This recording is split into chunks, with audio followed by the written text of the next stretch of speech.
오늘 이 시간 우리에게 주시는 하나님의 말씀, 구약성경 여호수아 24장 14절에서 25절, 그리고 신약성경 데살로니가전서 4장 13절에서 18절, 그리고 복음서 마태복음 25장 1절로 13절의 말씀이 되겠습니다. 믿음이라고 하는 것은 과거와 현재에 머물러 있는 것이 아니라 새로운 미래를 준비하는 것을 믿음이다, 이렇게 정의할 수 있습니다.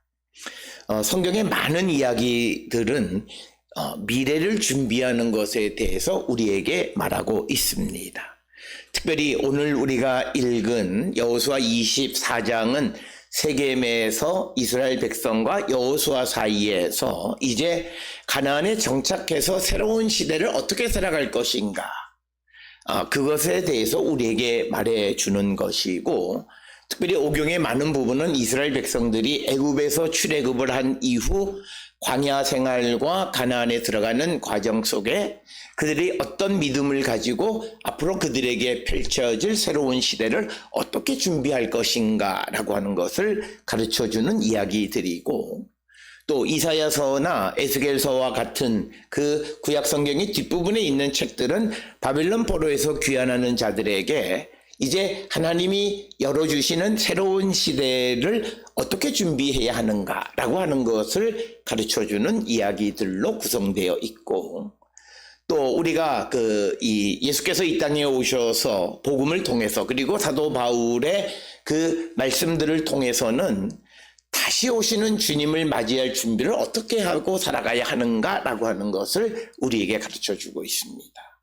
그래서 성경에 있는 많은 이야기들은 어떤 현재에 머물러 있는 그런 것이 아니라 미래를 준비하는 삶을 살아가라고 하는 것입니다. 여기서 우리가 살고 있는 이 시대의 많은 사람들은 과거의 경험에 의해서 모든 것을 살아가려고 합니다. 그게 우리가 사는 세상의 가장 근본적인 원리. 그래서 우리가 흔히들 말하는 나 때는 말이야 라고 말하는 그런 이야기도 경험주의가 지배하는 것인데, 그런데 문제는 이 경험하지 못한 미래 시대를 과거의 경험으로 준비하는 게 맞냐라고 하는 거예요. 특별히 우리는 지난 코로나19를 통해서 경험하지 못한 것이 우리에게 닥쳤을 때 경험이 아무런 의미가 없다라고 하는 것을 우리는 지난 3년여간 깨닫게 되었습니다.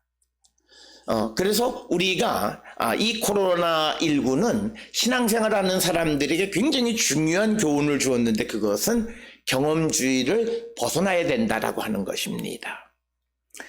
그래서 우리가 교회가 몇십 년, 특히 한국 교회는 150여 년 복음이 전해진 이후로 한 번도 바뀌어 보지 못했던 그런 교회의 습관들을 전부 다 바꾸는 일을 이 코로나19가 했습니다.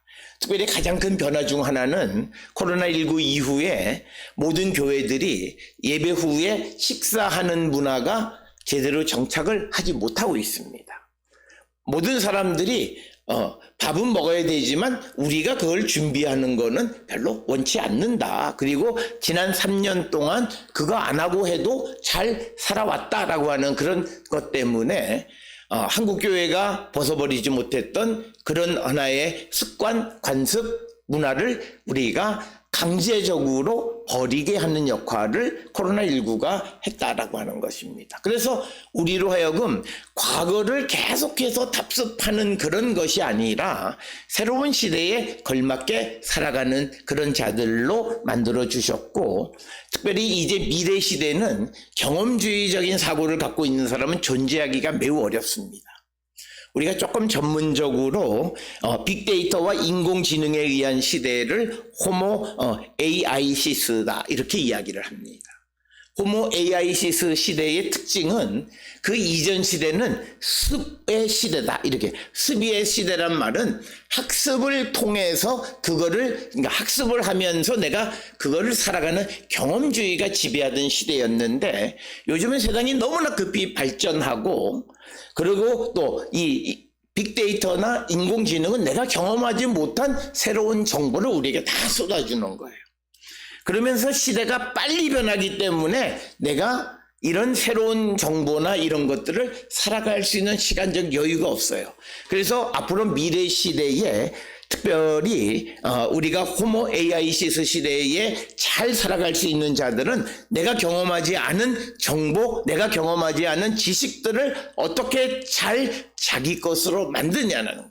그래서 오늘 우리가 살고 있는 이 시대를 보게 되면 기성세대의 문제는 내가 경험하지 못한 것들에 적응하는 게 굉장히 어려워요. 그런데 젊은 사람들은 내가 경험하지 않은 것에 대한 적응이 굉장히 빨라요. 그리고 내가 지금까지 살아왔던 것이라 할지라도 많은 정보를 통해서 내가 지금까지 살아왔던 삶의 관습이나 이런 것, 그걸 쉽게 버리는 시대가 이제 우리가 인공지능과 빅데이터 시대의 삶의 자세이다. 그러니까 이런 미래 시대를 살아갈 때 신앙인들이 어떻게 살아갈 거냐는 거예요. 그래서 요즘 교회들을 보면요, 이런 경험주의에 딱 매몰되어 있는 교회들은 걱정이에요. 그 교회 목사님 만나보면 큰일 났다 이거예요. 교회 큰일 났다. 그냥 걱정만 하다가 말아요. 그러니까 뭐냐면 내 경험대로 안 되어진다는 거예요. 그러니까 과거 경험이라고 하는 것은 코로나 끝나면 옛날처럼 교회 와서 다시 밥 먹고 뭐 이렇게 모여서 복적복적거리고 해야 되는데 요즘 그런 문화가 교회에서 점점 사라질 뿐만 아니라 예배도 다 나와서 예배 드리는 것만이 절대적이라고 얘기했는데 이제는 젊은 사람들을 대상으로 해서 전혀 다른 방송 예배의 문화가 정착되어지는, 그러니까 뭐냐면 그 새로운 문화에 적응하지 못하는 목사님은 큰일 났다 이거예요. 왜? 그 큰일 났다라고 하는 기준은 과거와 다른 것에 대한 두려움인 거예요. 그러나 우리가 살고 있는 이 시대에 지금 나이 드신 분들이 제일 카페나 이런 데서 어려운 것이 뭐냐면 옛날에는 사람한테 가서 카운터에서 주문했지만 이젠 그렇게 안 하죠. 키오스크를 통해서 전부 다 내가 선택하고 카드 결제 전부 다 해서 모든 것을 하는 것이 불편해요. 그리고 기차표를 사든지 무슨 비행기 티켓을 사든지 모든 것들 다 그래요. 옛날에는 백화점 가서 입어보고 옷 샀는데 요즘 젊은이들의 소비 패턴은 전혀 그런 게 아니에요. 그냥 내 치수를 하나 딱 고정시켜 놓으면 그것에 대해서 딱 보고 색상 이런 거 결정해서 그러니까 내가 경험 안 해봐도 내가 선택하고 살아가는 거예요. 그런 삶에 아무런 지장이 없다고 생각하는 거예요. 그게 이 새로운 시대예요. 이런 새로운 시대에 이 믿음을 가지고 살아가는 사람들은 어떤 삶을 살아야 하는가. 그래서 앞에서 말씀을 드렸듯이 성경은 우리에게 항상 새로운 시대를 준비하라고 하는 말씀들로 구성되어 있습니다. 우리가 조금 관점만 바꿔보면 출애굽이라고 하는 것을 통해서 가나안 들어가는 것을 준비시키는 것이고, 그리고 예수님이 오셔서 우리에게 다시 오시는 주님을 준비하는 그런 삶을 준비하라 이렇게 말씀하고, 포로 생활을 하는 이스라엘 백성들에게는 포로에서 귀환하는 그 새로운 시대를 준비하라고 이야기합니다. 그래서 믿음이라고 하는 것은 항상 미래지향적이고 내일을 준비하는 것이 믿음입니다. 그래서 우리가 잘 아는 히브리서 11장 1절에 믿음은 바라는 것들의 실상이요 보지 못하는 것들의 증거다. 그러니까 바라는 것들, 보지 못하는 미래의 것들에 대한 믿음이에요. 그러니까 우리가 가끔 이 현대인들의 가장 두려움은 미래에 대한 불안함입니다. 그래서 내 미래가 어떻게 될 것인가 라고 하는 거예요. 그런데 여기에서 믿음이 중요한 것은 그 미래를 확신하고 희망을 갖는 사람들은 포기하지 않습니다. 그런데 M4 시대라고 하는 것이 국가의 정책 이런 게 문제가 아니에요. 각자가 자기 미래에 대한 확신이 없는 거예요. 그런데 우리에게 각자에 대한 믿음, 그 어떤 미래에 대한 확신을 심어주는 거는 어떤 무슨 금전적인 준비나 어떤 정책이나 이런 걸로 되는 것이 아니라 내 자신에 대한 자아 인식이 분명하게 자리 잡아야 되는 거예요. 그래서 내가 앞날에 세상이 급변할지라도 내가 세상을 잘 살아갈 수 있다라고 하는 믿음, 그리고 그런 세상 속에 내가 소중한 존재라고 하는 그 인식이 있으면 모든 것을 포기하지 않습니다. 그러니까 요즘 우리가 포기하는 사람들의 삶의 특징이 뭐냐면 그거예요. 향락. 그러니까 우리 사회에 마약이 많아서 걱정이다라는데 그게 당연한 거예요. 왜? 그들에게 기쁨이 없어요. 미래에 희망이 없고 소망이 없고 미래의 계획을 해서 그 계획을 쫓아가서 성취하는 그런 것들에 대한 비전이 없으니까 그러면서도 기쁨은 누리고 그러니까 환각적인 것을 추구하는 향락 문화와 마약 이런 것들이 극성을 부리는 거예요. 그러니까 우리가 마약 퇴치 뭐 이런 것들이 물론 뭐 마약을 매매하고 판매하고 하는 처벌 이런 것도 강화해야 되지만 이 사회에 희망을 주는데 희망을 주는 방법은 뭐냐면 종교가 제 기능을 해야 돼. 기독교뿐만 아니라 모든 종교가 어려움을 이기면서 미래에 대한 희망을 갖는 거예요. 그래서 우리에게 내가 원하는 것이 이루어지지 않는다 해서 내 인생이 끝난 게 아니다. 그게 성경이 우리에게 가르쳐 주는 거예요. 내가 원하는 대로 되어지지 않아도 하나님은 나에 대한 새로운 계획을 가지고 계시다라고 하는 것이 모든 종교가 공통적으로 우리에게 주는 거예요. 여기에서 뭐 다른 어떤 약간 삐딱하게 다른 개념으로 설명, 그걸 우리가 흔히 이단이라고 말하는 겁니다. 그래서 오늘 우리가 살고 있는 이 시대에서 우리는 오늘 주시는 본문의 말씀 여호수아 24장 14절로 25절은 이스라엘 백성들이 40여 년 동안 광야 생활을 했습니다. 광야 생활이라고 하는 것에 특징이 있어요. 농사 안 져도 돼요. 왜냐면 계속 광야를 가니까 농사 지을 시간이 없어요. 어디다 씨 뿌리고 수확할 수가 없어요. 오늘 내일 계속 행진을 해야 되는 거예요. 그러니까 하나님이 다 해주셨어요. 하늘에서 만나 메추라기 또 바위에서 물도 주시고 적군이 쳐들어오면 하나님이 앞뒤에서 보호해 주죠. 그렇게 완벽하게 소위 마마보이처럼 하나님의 보호를 받고 살아가던 자들이 이제 종국의 가나안에 들어가게 된 거예요. 하나님의 도우심으로 가나안 땅도 정복하고 주변 나라를 다 물리쳤어요. 그러면서 하나님이 이제는 너희들이 농사 짓고 먹고 살라. 그래서 하늘에서 내려주는 만나나 메추라기나 이런 것들을 주지 않으시면서 농사 짓고 먹고 살라는 거예요. 그렇게 되니까 이스라엘 백성들이 두렵기 시작한 거예요. 한 번도 농사 져보지 않았어요. 그런데 새로운 시대를 살아가라고 하는 거예요. 그런데 옆에를 쫙 봤더니 그 땅에 오래전부터 살면서 농사를 졌던 그 소위 가나안 원주민들이 살아가는 방식, 저들은 농사를 잘 짓고 농사를 져서 잉여 생산물도 갖고 살아가요. 그러니까 이 사람들이 저 사람들의 삶의 방식을 따라가기 시작해요. 그 따라가는 방식 중에 하나가 뭐냐면 다른 신도 섬기는 거예요. 하나님이 출애굽을 할 때는 하늘에서 만나 메추라기를 주면서 우리를 기르셨지만 가나안에 들어와서는 가나안 땅에 보니까 여기에는 다른 신이 더 유용하고 자기들을 돕는 것 같은 그런 생각을 갖게 되는 거예요. 그러니까 오늘 이 여호수아가 백성들에게 이제 야 우리가 결단을 하자. 이렇게 살아갈 거냐 아니면 하나님만을 믿고 살아가겠느냐라고 하는 거예요. 이 모습이 오늘 우리가 살고 있는 이 시대와 굉장히 유사합니다. 오늘 우리가 살고 있는 이 시대에 사람들이 경제적으로 문화적으로 과학기술이나 이런 것들이 발전했어요. 그러니까 이제 많은 사람들이 뭐 하나님 없어도 살 수 있을 것 같아요. 옛날에는 우리가 병원에 의술이 발달하기 전에는 어떤 병들에서 그래서 결국 기도로 이적으로 낫는 일들도 있었어요. 근데 요즘은 뭐 심지어는 암도 표적 치료하고 뭐 방사성 무슨 동위원소 어떻게 하면 많은 병들이 낫고 하니까 야 돈이 최고야. 돈 버는 게 최고야. 그래서 가치관이 하나님 없어도 살 수 있을 것 같은 거예요. 그런데 하나님이 우리에게 종교를 갖게 하시는 이유는 뭐냐면요. 우리가 착각하고 있는 게 있어요. 내가 잘 먹고 잘 사는 게 아니에요. 하나님은 내가 하나님의 은혜로 잘 살면서 다른 사람을 도와주게 하기 위해서 나에게 은혜를 주시는 거예요. 그러니까 뭐냐면 이타적인 삶을 살라는 거예요. 얼마 전에 우리나라의 한 언론에서 왜 젊은 사람들에게 왜 종교를 갖지 않느냐 그랬더니 뭐라고 대답하냐면 종교가 내 삶에 도움을 별로 안 준다는 거예요. 그런데 종교라고 하는 것은요 우리가 꼭 기억하셔야 되는 게 있어요. 내가 하나님의 은혜를 받긴 하지만 그러나 내가 받은 은혜로 다른 사람을 도와주는 삶을 사는, 그러니까 세상 살아가는 사람과 차원이 다른 삶을 살려고 하는 것이 종교인이고요. 그래서 우리가 이 사회에 지금 가장 필요한 것 중 하나가 뭐냐면 종교의 역할을 강화해야 됩니다.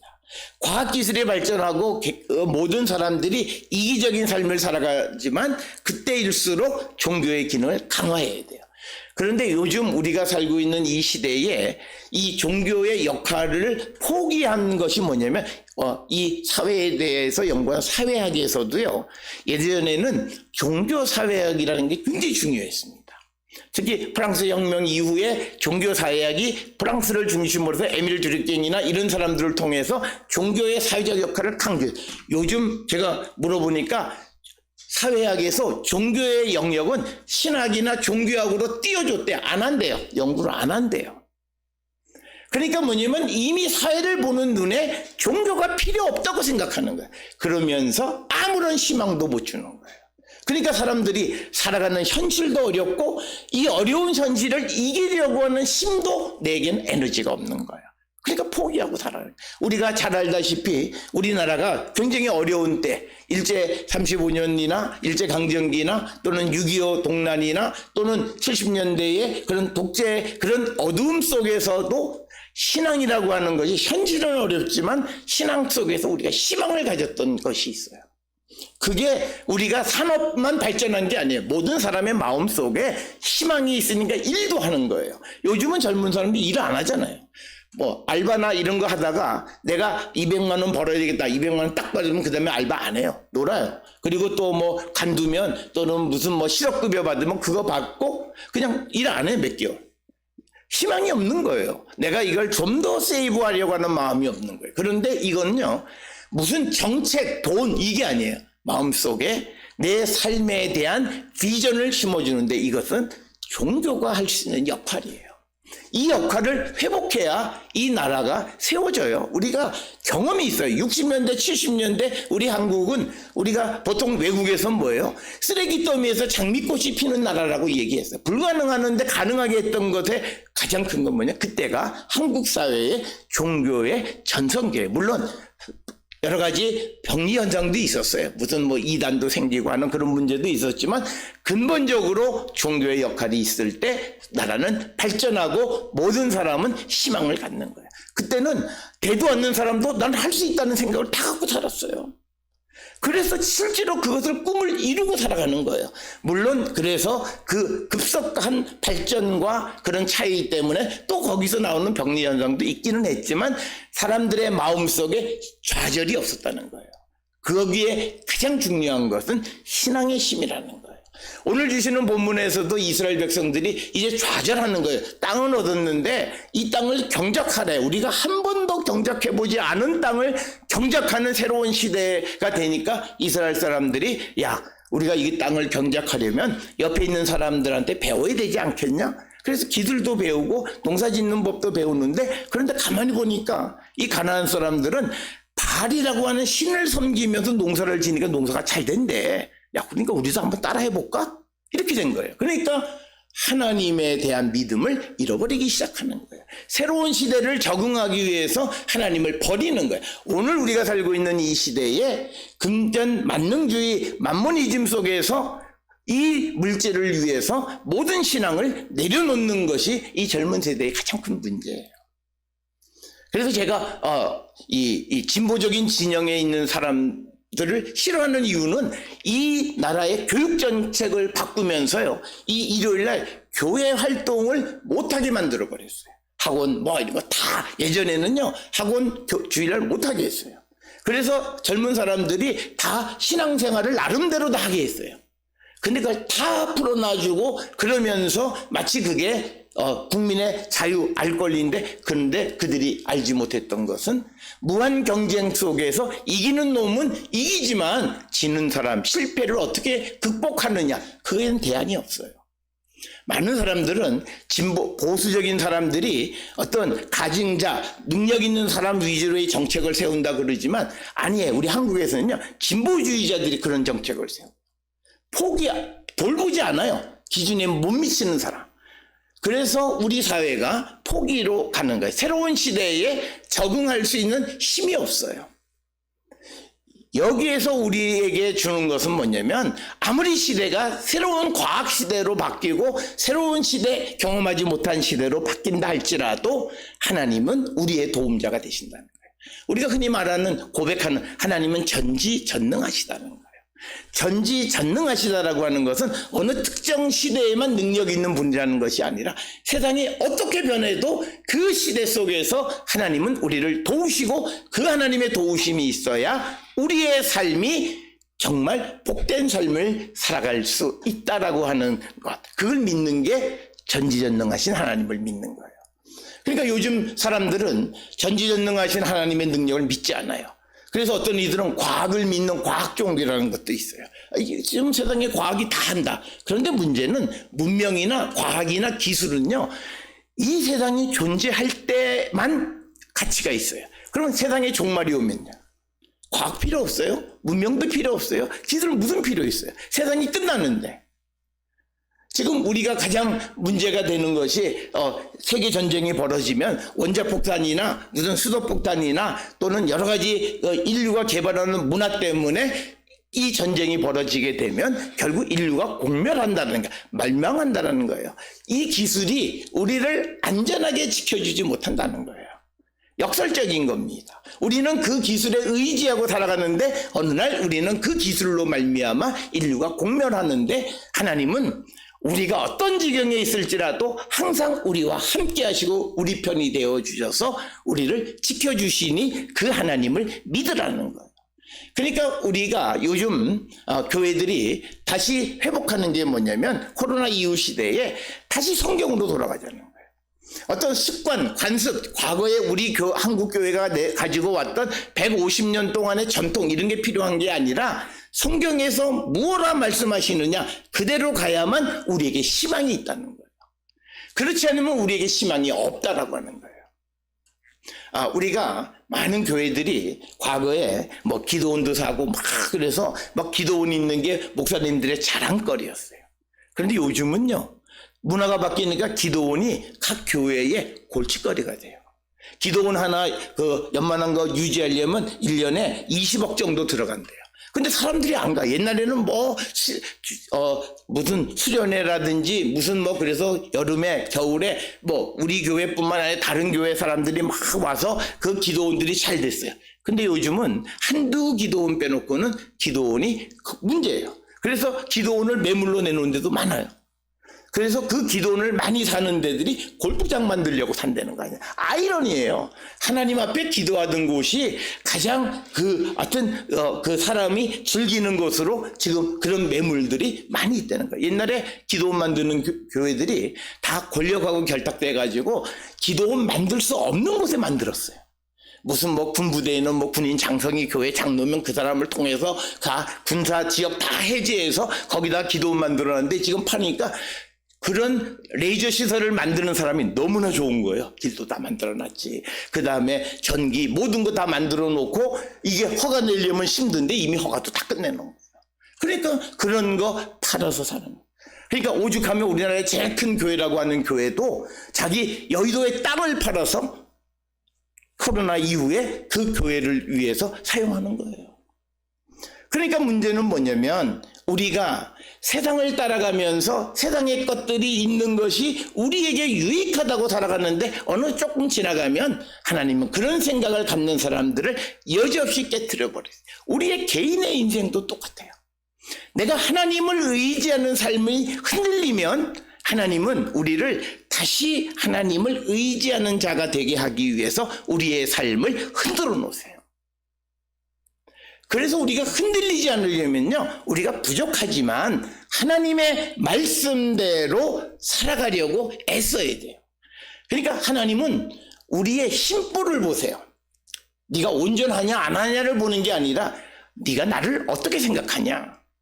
그래서 어떤 이들은요, 교회는 열심히 다녀요. 그런데 어느 순간 내가 예수 믿는 게 부끄러운 사람도 있어요. 그래서 사람들 앞에서 숨기고 그냥 찌뿌찌뿌찌뿌하고 말도 못하고, 그러면 하나님도 결정적 순간에 나를 안 도우세요. 야, 네가 나를 모른다 했는데 왜 지금 와서 난리야? 그래서 주님은 뭐라 그러냐면 많은 사람들 앞에서 나를 인정해라. 그러면 마지막 순간 세상 종말일 때 내가 너를 구원해 주마. 이거예요. 그래서 오늘 우리에게 주시는 것은 세상이 아무리 바뀌고 어떤 새로운 문화가 되고 할 때 우리는 하나님에 대한 믿음을 갖고 가면 하나님은 우리를 구원해 주시는 구원자이시다라고 하는 거. 이걸 우리에게 가르쳐 주는 거예요. 그래서 우리가 새로운 어떤 문화가 된다고 해서 문화를 따라가는 교회들도 많아요. 그러다 보면 정신없어요. 이거 되면 다음에 또 저거 해야 되고 저거 되면 뭐 계속. 그런데 세상이 반하는 건 너무나 빨라요. 그래서 요즘 교회들이 어려운 게 뭐냐면 과거에는 교회들이 사회 행사를 많이 했어요. 사회 봉사를 많이 했어요. 무슨 뭐 지역에 어떤 회관도 지고. 근데 요새는 정부가 지방 정부가 돈이 많아서 다 해요. 교회가 하는 거 안 해요. 그래서 교회가 뭘 하려고 그러면요 교회자 빼고 하라는 거예요. 그러면 우리가 받아줄게. 그런데 교회자 넣고는 너 우리 예산 많아. 어려운 사람 돕는 거 우리 예산 많아. 그렇게 그런 지경이 돼버린 거예요. 그러니까 우리가 교회는 교회가 힘써야 되는 건 딱 하나예요. 하나님만 섬기는 믿음을 세우는 게 훨씬 더 중요한 거예요. 우리가 그냥 뭐 행동을 하고 뭐 움직이는 것도 중요하지만 그게 전부가 되면 안 되고 우리의 마음속에 하나님이 어떤 경우에도 나를 지키신다는 믿음이 흔들리면 안 된다라고 하는 거예요. 그래야 그 믿음을 갖고 있을 때만이 그가 어떤 상황이 그에게 온다 해도 그는 그것을 꿋꿋하게 잘 이겨나갈 수 있는 거예요. 그래서 우리는 믿음이 좋다가도 어려운 일이 오면 믿음이 식어지거나 또는 교회를 떠나거나 신앙생활 안 하는 사람들이 있어요. 그게 다 문제가 그거예요. 오늘 우리가 주시는 말씀에서 우리가 신앙생활을 하면서 또 하나 겪는 것은 마태복음 25장 1절로 13절 소위 우리가 열처녀 비유예요. 우리가 신앙생활을 할 때 새로운 시대를 준비할 때 사람들이 겪는 넌센스가 있어요. 세상이 내 생각대로 된다고 생각해요. 내가 원하는 대로 또는 내가 바라는 대로 내가 계획하는 대로 세상이 되어진다고 생각해요. 그게 착각이에요. 그래서 오늘 주시는 말씀에 마태복음 25장 1절로 13절의 끝이 뭐냐면 너희는 그날과 그때를 알지 못한다. 그러니까 세상 끝날이 주님이 다시 오시는 날이 내가 생각할 때 이 날이야. 그래서 내가 그날을 그냥 기다리고 그날에 맞게 살다가는 미련한 사람처럼 주님을 만나지 못할 수가 있다는 거예요. 그래서 우리가 그 주님의 오시는 날이 언제든지 오시는 주님을 맞이할 준비를 하고 살아가는 자가 오늘 주시는 본문에서 우리가 슬기 있는 사람이다 이렇게 이야기합니다. 오늘 주시는 본문은 신랑을 맞으러 나간 열처녀를 두 부류로 나눕니다. 다섯은 미련하고 2절에 보면 다섯은 슬기가 있다 이렇게 이야기합니다. 미련한 사람은 뭐냐면 등불은 들고 나가요. 그런데 기름은 가지고 가지 않는 거예요. 그리고 슬기 있는 자는 그릇에 기름도 담아서 등과 함께 가지고 나가는 거예요. 그러니까 이 미련한 사람은 뭐냐면 자기의 경험, 여태까지 내가 결혼식 많이 해봤어. 그래서 신랑 오는 거를 가만히 보면 대충 이때쯤이면 와. 그러니까 여분의 기름을 가질 필요가 없어 라고 생각해서 등만 들고 간 거야. 그런데 웬일인지 그 신랑이 더디 오는 거예요. 그러니까 기름이 다 떨어지니까 슬기 있는 사람 뭐 기름 좀 나눠달라니까 슬기 있는 사람은요 이 사람은 매정해서가 아니에요. 주님이 언제 오실지 모르고 자기도 부족할지 모르는 거예요. 지금은 있지만 그러니까 나눌 수 없다. 그래서 기름을 살아간 사이에 신랑이 와서 결국 슬기 있는 자들은 그 주님을 만나지만 미련한 자들은 만나지 못했다라고 하는 거예요. 그래서 오늘 주시는 본문의 말씀에서 우리가 미련한 사람이라고 하는 것은요 우리가 새로운 시대의 때뿐만 아니라 신앙생활하면서 모든 것이 자기의 생각대로 되어질 줄 생각하고 신앙생활하는 사람들이에요. 예측하는 거예요. 우리가 예측할 수는 없어요. 우리가 예측할 수 있는 것 딱 하나예요. 하나님이 이 일을 개입하시고 도우심으로 이 일이 잘 된다. 그런데 어떻게 잘 되고 언제 끝나느냐 그건 우리의 소관이 아니에요. 우리는 주님이 우리에게 좋은 결과를 주시면서 끝까지 믿음 안에 살아가는 것이 슬기 있는 사람이지. 내가 생각해 아니야 금년에 끝나. 우리 누구나 다 빨리 끝나기를 원하고 모든 문제가 쉽게 해결되기를 원하는데 그것에 딱 사로잡혀 가지고 다른 걸 안 해요. 그러다 더디 오면 그 다음에 큰 실망에 빠지고 좌절감에 빠질 뿐만 아니라 결국은 그들이 성문이 닫혀서 그 잔치 자리에 들어가지 못하는 결과가 되어진다는 거예요. 그렇기 때문에 우리가 주님을 믿는 믿음은 모든 것을 주님을 믿으면 주님에게 맡겨야 돼요. 때 어떻게 하시느냐 이것도 다 맡겨야 돼요. 그런데 사람들은 대부분 내가 생각해요. 내가 생각하는 가장 좋은 일로 이렇게 해서 이렇게 하면 이게 이렇게 결과가 날 거야. 근데 그건 내가 생각할 때 가장 좋은 거예요. 하나님이 생각할 때는 그 일이 좋지 않다고 생각하면 내가 계획하던 일을 깨트려버리고 다른 방식으로 일을 이루셔. 그때 사람은 두려워해요. 걱정해요. 하나님이 내 편이 아니신가? 왜 이러시지? 이렇게 불안해하는, 그게 믿음이 없는 거예요.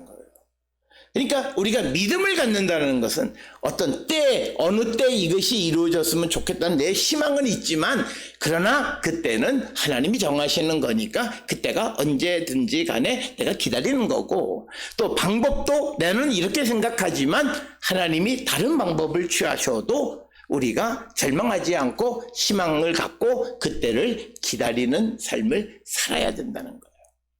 그런데 오늘 주시는 이 본문에처럼 이 미련한 여인처럼 자기의 과거 경험을 통해서 이렇게 될 거야 라고 이야기하다가 큰 어려움을 겪게 되는 것이 오늘 주시는 마태복음 25장 1절로 13절의 말씀이고, 특별히 새로운 시대에 대한 것입니다.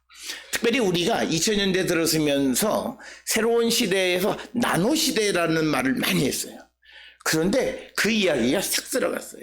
그렇다고 해서 나노 산업이 없어진 건 아니에요. 지금도 되어지지만 이 나노라고 하는 것이 다른 것에 급속한 문화에 대체돼 버렸어요. 그래서 요즘은 나노라는 이야기 잘 안 해요. 그리고 모든 일들이 무슨 나노가 어쩌고 그런 거 별로 잘 안 해요. 그러니까 우리가 알 수 없다는 거예요.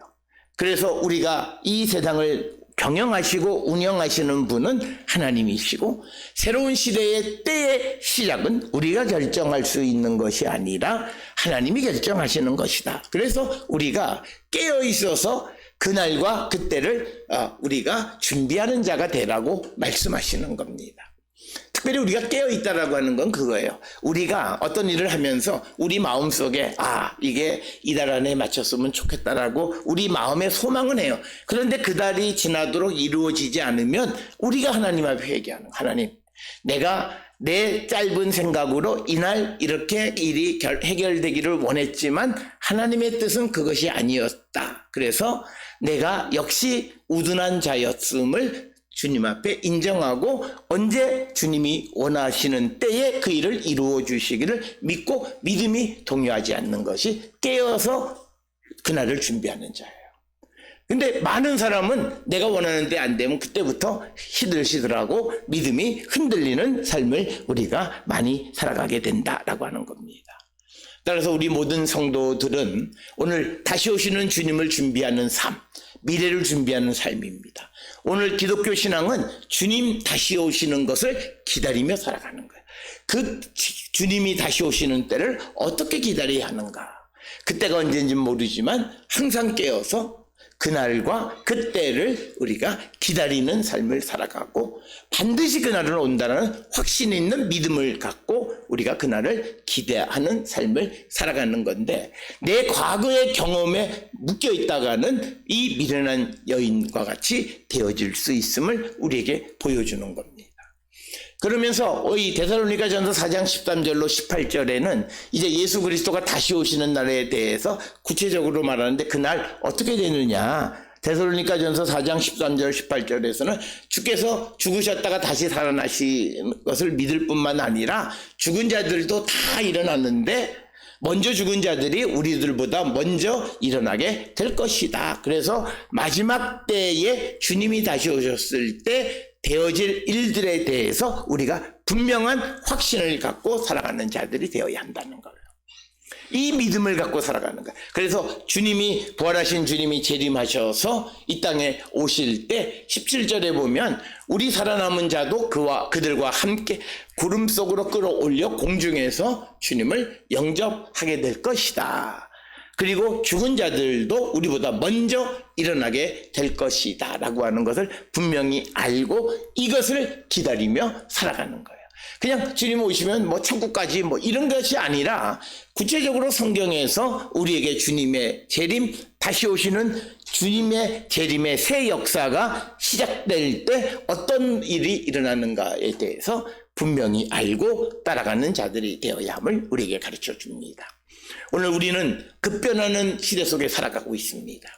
이런 새로운 시대를 준비하는 자로서 우리는 하나님에 대한 예수 그리스도를 통해서 믿게 된 그 하나님에 대한 믿음을 갖고 그 하나님은 새로운 시대에도 우리를 얼마든지 도우시고 우리를 복되게 하시는 분임을 믿고 우리가 끝까지 주님을 기다릴 뿐만 아니라 주님 다시 오시면 우리도 하늘로 올려져서 주님을 영접하게 되는 거룩한 하나님의 백성이 됨을 우리가 확실히 믿고 이게 바로 구원의 확신이라는 겁니다. 이걸 갖고 우리가 살아가는 우리 모든 성도들이 다 될 수 있기를 주의 이름으로 축원합니다.